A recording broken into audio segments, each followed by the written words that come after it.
नमस्कार दोस्तों, ocean international में आपका स्वागत है। आज हम बात करेंगे मलेशिया के वर्क वीज़ा के बारे में। कैसे आप मलेशिया का वर्क वीज़ा इंडिया से ले सकते हैं और जो मार्केट में भी एक फ्रॉड तरीका चला हुआ है, यहाँ से विजिट टूरिस्ट वीज़ा पे भेज देते हैं और वहाँ पे जाके वर्क परमिट कन्वर्ट करवाने का झांसा देते हैं और वहाँ पे जाके कन्वर्ट होता नहीं है। जैसा कि अब आप लोगों को थोड़ा आइडिया हो गया होगा, हमारी आपने पुरानी वीडियोस देखी होंगी। अगर नहीं देखी हैं तो मैं आई बटन में ये जो है वीडियो का लिंक डाल रहा हूँ, यहाँ से आप देख लीजिए टूरिस्ट वीज़ा और वर्क परमिट में क्या फ़र्क होता है, उस पर जाके फ़ायदा है टूरिस्ट वीज़ा पे या नहीं है। तो दोस्तों हमारा पर्पस ये है कि हम जो भी वीज़ा प्रोवाइड कराएं वो डायरेक्टली एम्प्लॉयमेंट वीज़ा इंडिया से प्रोवाइड करवाएं। उसमें क्या होता है कि प्रॉब्लम्स के जो चांसेस कम होते हैं, क्योंकि वो जो डिमांड्स होती हैं सारी इंडियन हाई कमीशन से अटेस्टेड डिमांड्स होती हैं। जो भी पर्सन जाता है वो इंडियन हाई कमीशन के थ्रू जाता है, तो भारत सरकार के थ्रू अगर कोई भी पर्सन जाता है तो उसको प्रॉब्लम के चांसेस बहुत कम होते हैं। अगर कोई प्रॉब्लम आती है तो हम जो है कंपनी की कंप्लेंट्स करके या कंपनी को जो है कंप्लेंट डाल के कंपनी वो प्रॉब्लम सॉल्व कर देती है। वो छोटी मोटी प्रॉब्लम्स हो सकती हैं, कई अकोमोडेशन की प्रॉब्लम है, कईयों को कुछ पानी की प्रॉब्लम है, इस टाइप की कुछ प्रॉब्लम्स हो सकती हैं। बट अगर हम टूरिस्ट वीज़ा पे भेजते हैं तो उस पर जो है स्टार्टिंग से लेके एंड तक प्रॉब्लम ही प्रॉब्लम है। स्टार्टिंग में प्रॉब्लम हो जाती है जब यहाँ से एप्लीकेंट जाता है, कोई यहाँ से जाएगा तो एयरपोर्ट पे भी उसको 100 सवाल पूछते हैं, क्यों जा रहा है, किस लिए जा रहा है, कहाँ रहेगा, पैसा है या नहीं है। और जो जा ही काम के लिए रहे होते हैं वो घबरा जाते हैं। तो ऑलमोस्ट 30 to 40% पीपल को तो एयरपोर्ट पे एंट्री भी नहीं मिलती। तो उसकी वो प्रॉब्लम जो है हमारे पास एक्चुअली अभी क्या है, बहुत केसेस ऐसे आने लगे हैं जिनको जो है मलेशिया एयरपोर्ट से ही वापस भेज दिया गया है। तो ऐसे केसेस अगर आ रहे हैं तो इसी के लिए मैं एक वीडियो बनाना चाहता था, ताकि आपको गाइडेंस दूं कि विजिटर वीज़ा मत जाइए, जो डायरेक्ट एम्प्लॉयमेंट वीज़ा है उस पर जाइए। चाहे वो हमारे थ्रू कराइए चाहे किसी के भी थ्रू करवाइए, बट डायरेक्ट एम्प्लॉयमेंट पे जाइए। उससे जो है एप्लीकेंट का भी बेनिफिट है और कंपनी का भी बेनिफिट है। अभी जो भेज देते हैं टूरिस्ट वीज़ा पे वो तो शॉर्ट टर्म में ज़्यादा पैसा कमाना चाहते हैं, क्योंकि tourist visa, air tickets, hotels सब कुछ मिला के 15 से 20 हज़ार में जो है वो सब कुछ हो जाता है। 20 हज़ार के अराउंड आप लेके चलिए। तो बाकी जो 60-70 हज़ार ले रहे हैं वो हर पर्सन जो 50-60 हज़ार का मार्जिन लेके चला हुआ है। बट सबसे बेटर वे है कि अगर आपको इंडिया से एम्प्लॉयमेंट वीज़ा मिलता है तो वो लेके जाइए आप। उसमें क्या है, कभी भी आप जाओगे, सबसे पहली बात एयरपोर्ट पे एंट्री की कभी कोई प्रॉब्लम नहीं आएगी। कोई आपसे ये नहीं पूछेगा आप क्यों जा रहे हो। अगर कोई पूछता है तो आपसे देख ले कह सकते हो मैं वर्क परमिट पे काम करने के लिए जा रहा हूँ। क्योंकि जो टूरिस्ट वीज़ा पे जाते हैं वो कभी भी नहीं कह सकते कि हम काम करने के लिए जा रहे हैं, उनको यही कहना पड़ता है मैं टूरिस्ट वीज़ा पे घूमने के लिए जा रहा हूँ। और जो इमिग्रेशन वाले होते हैं वो तो पर्सन को देख के ही समझ जाते हैं कि ये काम के लिए जा रहा है या वर्क के लिए जा रहा है। तो जो भी टूरिस्ट वीज़ा पे जाते हैं उनको वहाँ पे एयरपोर्ट से जब वापस करते हैं तो कम से कम 3 से 4 दिन तक वहाँ पे कस्टडी में उनको रखते हैं। वहाँ पे प्रॉपर खाना भी नहीं मिलता, रहना भी नहीं प्रॉपर होता है। एक ही हॉल में या एक ही कमरे में कम से कम आप लेके चले 100 के हिसाब से बंदे होते हैं। तो ये चीज़ आपने अब डिसाइड करनी है कि आपने टूरिस्ट पे जाना है या वर्क वीज़ा पे जाना है। ये टोटली डिपेंड करता है आपके ऊपर। तो चलिए मेन टॉपिक जो हमारा था कि वर्क वीज़ा। अभी हमारे पास आज की डेट में जो हम वीज़ा प्रोवाइड करवा रहे हैं, सबसे पहले हमारे पास कैटेगरी लेबर कैटेगरी की, जिसमें 10th और 12th से नीचे वाले कैंडिडेट्स ही चाहिए हमें, उससे ऊपर नहीं। ये उससे ऊपर के काम के लिए नहीं है, और वही चाहिए जो काम कर सकें। ये जो है हार्डवर्क है। हार्डवर्क इन द सेंस कि ये घर से बाहर जब भी एप्लीकेंट जाता है तो उसको पहले अपनी ड्यूटी करनी होती है। ड्यूटी करने के बाद वो अपने लिए खाना भी बनाता है, अपने कपड़े भी खुद धोता है, सब कुछ उसको खुद करना पड़ता है। तो ये मत सोच के जाइए कि जो हमें फैसिलिटीज़ इंडिया में घर में मिलती हैं, घर की फैसिलिटी कहीं नहीं मिलती। चाहे आप किसी एक सिटी से, इंडिया में भी एक सिटी से दूसरी सिटी में रहने के लिए जाते हैं, तब भी जो है आपको बहुत प्रॉब्लम्स होती हैं स्टार्टिंग के 2 से 3 महीने।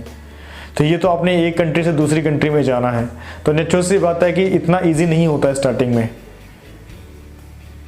बट ये जो प्रॉब्लम्स हैं ये बेसिक सबको आती है, क्योंकि जब अपने घर का माहौल छोड़ के पर्सन कोई भी बाहर जाता है तो थोड़ा मुश्किल होता है। बट मेन बात जो रहती है कि वर्क परमिट आपके पास रहेगा, आपको सैलरीज प्रॉपर मिलती हैं, जितने घंटे काम करोगे उसके हिसाब से सैलरी मिलेगी। अभी हमारे पास जो काम है वो है प्लांटेशन सेक्टर का। जो प्लांटेशन सेक्टर रहता है वो रहता है, आप लेके चलिए जैसे एग्रीकल्चर रिलेटेड, जिसमें आपको खेती से रिलेटेड काम करना होता है। पाम ऑयल का जो है काम होता है। पाम ऑयल का एक पौधा होता है जिससे हमें फ्रूट निकालना, कटिंग करना, उसमें पानी देना, खाद देना, स्प्रे करना, ये डिवाइड करता है। अलग अलग सेक्टर्स अलग अलग एप्लीकेंट के पास, वर्कर्स के पास डिवाइड होते हैं। तो ये तरीका रहता है। इसमें जो बेसिक सैलरी रहती है 1000 रिंगिट, 1000 रिंगिट मतलब 18,000, 17 से 18,000 जो है पर मंथ रहती है 26 डेज की। इसके अलावा जो भी लगता है ओवर टाइम लगता है, तो अराउंड 1300 से लेके 1500 तक जो है वो सैलरी बन जाती है महीने की, जो आपकी 25,000 27,000 तक मैक्सिमम बनती है।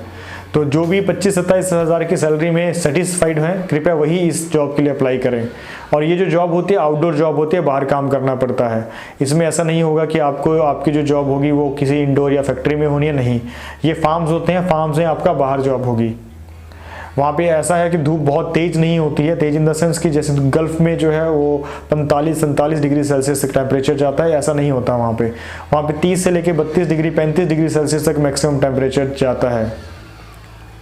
तो उस केस में यहाँ पे जो हार्डवर्क के कैंडिडेट्स हैं वही अप्लाई करें जो हार्डवर्क कर सकते हैं। और इसमें जो है कॉन्ट्रैक्ट 3 साल का रहेगा। रहना कंपनी देगी, मेडिकल कंपनी देगी, इंश्योरेंस ट्रांसपोर्टेशन कंपनी देगी। और अप्रॉक्सीमेट आप लेके चलिए कि इसमें 1 से 1.5 महीने का टाइम लगता है। इसके लिए हमें पासपोर्ट, फोटोग्राफ, एजुकेशन के डॉक्यूमेंट्स और दिल्ली से इसका मेडिकल होता है, जो कि अप्रूव्ड मेडिकल सेंटर है मलेशियन एम्बेसी का, वहाँ से ही मेडिकल होता है। आजकल मेडिकल के नाम पे बहुत फ्रॉड भी होते हैं, आपको पता ही होगा, क्योंकि ये काफ़ी टाइम से होता आ रहा है फ्रॉड। तो मेडिकल जो है कोई चंडीगढ़ में करवा लेता है, कोई जलंधर में करवा लेता है, कोई कहीं करा लेता है। इसमें सिर्फ और सिर्फ नॉर्दर्न पार्ट ऑफ इंडिया में एक ही मेडिकल सेंटर जहाँ पे मेडिकल होता है, वो है दिल्ली में।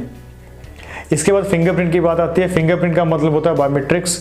वो आपका VFS, visa facilitation centre, new Delhi में ही होता है, जिसका एड्रेस मैं आपको डिस्क्रिप्शन में दे दूंगा। तो वहाँ से आप जो है ये एड्रेस लेके जा सकते हैं मेडिकल के लिए। तो आपने हमारे पास जब आना है तो पासपोर्ट, फोटोग्राफ और मेडिकल एंड बायोमेट्रिक की रिपोर्ट लेके आना है। उसके बाद हम आपका अप्लाई करेंगे। कोई एडवांस पेमेंट नहीं है। सारी फीस जो भी होगी वो टाइम टू टाइम थोड़ी चेंज होती रहती है।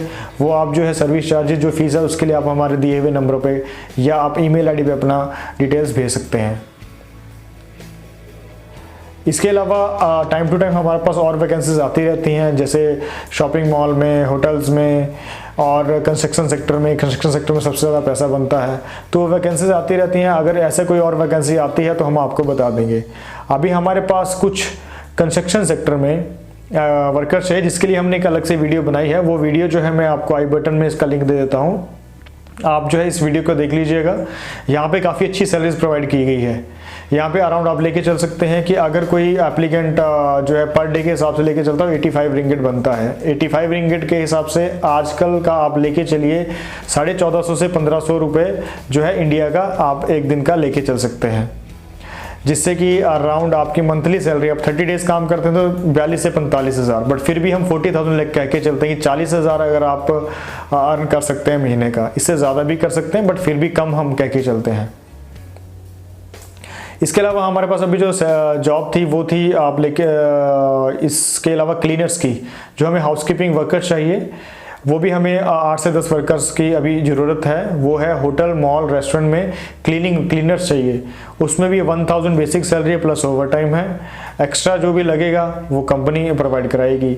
इन सभी कैटेगरीज में क्या होता है, जो भी संडे लगता है वो डबल मिलता है। ओवर टाइम 8 घंटे के बाद लगता है वो 1.5 गुना मिलता है। कॉन्ट्रैक्ट हर कंपनी में अराउंड 3 साल का ही होता है। इसके बाद भी एक्सटेंडेबल है, वो टोटली डिपेंड करता है आपके ऊपर, आपके एम्प्लॉयर के ऊपर, कि आपका एम्प्लॉयर के साथ आपका रिलेशन कैसा होता है। अगर रिलेशन अच्छा होता है तो आपका वो फ्री ऑफ कॉस्ट जो आगे बढ़ाता रहता है, रिन्यू करवाता रहता है। तो दोस्तों आप सबसे यही रिक्वेस्ट है, आप कभी भी, मैंने हर वीडियो में ये चीज़ रिपीट की है, कभी भी अगर जाना है तो एम्प्लॉयमेंट वीज़ा पे जाइए। टूरिस्ट वीज़ा के चक्कर में ना पड़िए। टूरिस्ट वीज़ा पे अगर आप जाते हैं तो आपको डे 1 से लेके ऑल द टाइम प्रॉब्लम रहेगी। अभी हम कोशिश ये कर रहे हैं कि हमारे कुछ कंपनीज जो हैं वो वहाँ पे जो है पर्सन्स टूरिस्ट वीज़ा पे ओवरस्टेड हैं, उनके जो है वीज़ा कन्वर्ट करवाए। बट अभी ये पॉसिबल नहीं हो सका है, क्योंकि 100 में से 99 कंपनीज जो हैं वो नहीं करवाती हैं, क्योंकि उसके लिए फॉर्मेलिटीज़ ज़्यादा होती हैं। तो कोई भी कंपनी आज के टाइम में ज़्यादा फॉर्मेलिटीज़ में नहीं, क्योंकि उनको तो इंडिया से ही या इंडिया, पाकिस्तान, बांग्लादेश, नेपाल, यहाँ से डायरेक्ट वर्कर्स मिल जाते हैं जिनका कोई ओवरस्टे का प्रॉब्लम ही नहीं है। तो फिर भी हम कोशिश कर रहे हैं कि उन अपने दोस्तों के लिए जो वहाँ पे ऑलरेडी ओवरस्टे हो चुके हैं एजेंट की गलती की वजह से, प्रॉब्लम्स की वजह से, तो होपफुली बहुत जल्दी उनके लिए हम कुछ ऐसा लेके आएंगे कि वहाँ पे रह के भी परमिट जो है वो कन्वर्ट हो सके। तो दोस्तों इस वीडियो को लाइक, शेयर एंड सब्सक्राइब जरूर करिए ताकि फ्यूचर में भी आपको ऐसी वीडियोस मिलती रहें और जिसको इस काम की ज़रूरत है उसके लिए हेल्पफुल हो सके। Thank you.